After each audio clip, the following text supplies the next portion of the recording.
In the nice bedroom Mr. Huang had given us much bigger than our own, with a warm bathroom floor, I walked back and forth. Bai Su watched me, smiling a little. "You've already been tricked. Why are you still angry?" I squeezed my hands into fists. "I must find Luo Jixin." Bai Su spoke gently. "Then go find him. Don't just sit here and be angry with me, as if I am Luo Jixin." I laughed and took her hand. "You are a wonderful wife. You know how to help and comfort your husband when he is upset." She smiled warmly. "This is probably the biggest news right now. You want to find Luo Jixin, but it's too early. Wait until things calm down a bit." I shook my head. "No way. By then, the police might catch him." Bai Su shook her head too. "I don't think so. This man was smart enough to use you and leave you so easily. I bet the police won't find him soon."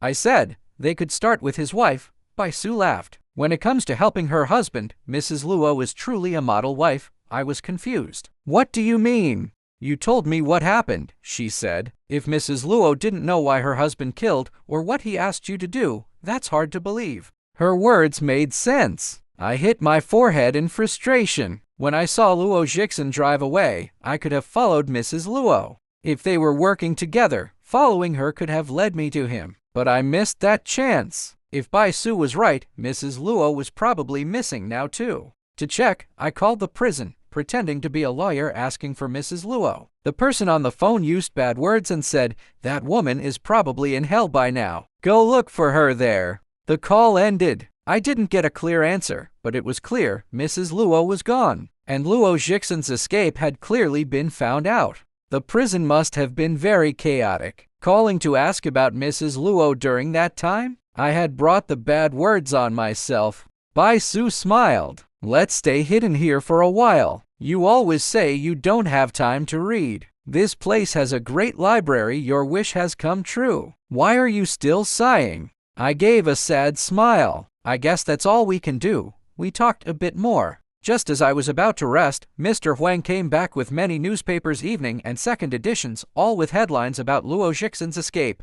He dropped them off and left quickly, warning us that a huge search was happening. The police had offered a big reward for Luo Jixin and me, so I should stay hidden. He would be the only one to talk to us, trusting only himself and a maid who couldn't read. The reward was so large that he didn't even trust his closest helpers. After he left, I opened the first paper. The headline shouted, "Shocking prison break, mysterious brother killer escapes before death." The article said that just before the execution, the prison found a man unconscious, thinking he was the prisoner, maybe trying to kill himself. But it was Wei Fengxia, the son of a rich businessman. The real prisoner had escaped, clearly with help from someone named Wesley. The article described both Luo Jixin and me. In the papers, I was shown as a hard-to-catch person. Luckily, my past work with international police catching criminals and big crime groups was well known to the news. So, while my reputation wasn't bad, some papers even suggested I might have been forced to help the killer escape.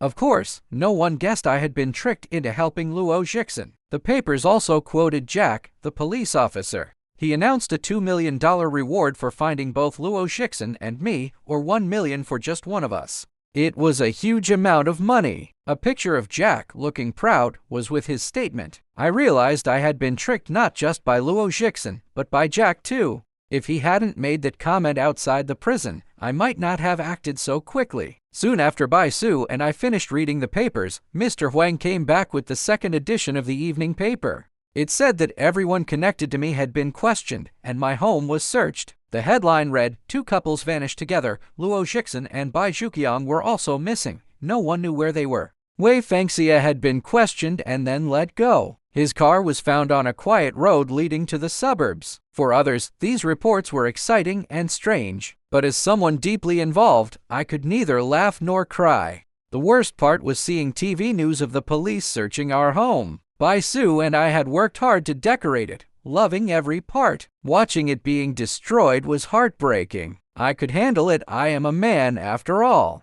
But Bai Su struggled. No matter how strong she was still a woman, and a home means more to a woman than anything. I saw tears in her eyes and quickly turned off the TV. "It will be okay. We can start over." Bai Su nodded, tears falling. This was not the time to be angry or feel sad with Bai Su. I decided to act immediately. Walking back and forth, I wrote down a list of what I needed, all information about the Luo Jixin case, plus things for disguises. I wanted the case files because if I was stuck hiding, I would use the time to study this confusing mystery again.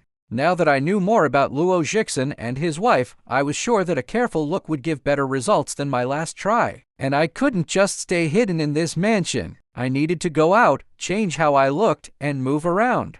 Only now did I truly understand the saying, no good deed goes unpunished. I had made a big sacrifice for Luo Jixin, and look where it got me. If that's not proof that being a good person is hard, what is? Luckily, Bai Su had found us this safe place. Without it, I would be in an even worse situation.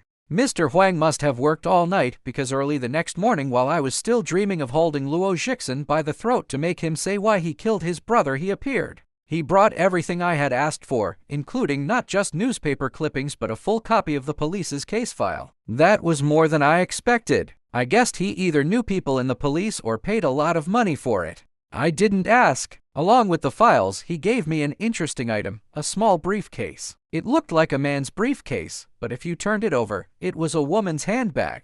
Even though it was small, it was full of tricks, like a magician's prop. Inside were 3 sets of very thin clothes, folded neatly, and 3 masks for men, 1 for women. With these, I could change between 3 different identities in seconds, even pretending to be a woman. The bag also had tools for escaping and causing confusion, clever small tools I will describe if I get to use them.